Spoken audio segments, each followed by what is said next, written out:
Hey guys, went by Home Depot today and they had a Nest Hello sitting on the shelf, so I picked it up because I knew that it was in pre-order, and so I figured that it probably shouldn't have been sold, but they sold it to me anyways. So went ahead and installed it here, put it on a little bit of a slant part of my edge of the doorway here. My doorbell normally is on the side here, so I've got the wedge. It points it a little bit out forwards.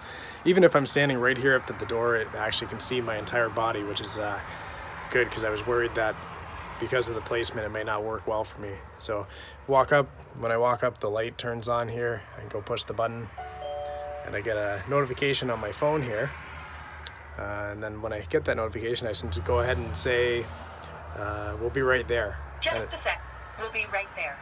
And it sends an automated voice through there. You can also talk through it and everything. So far so good.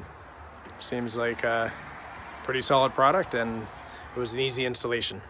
Let me know if there's any questions in the comments.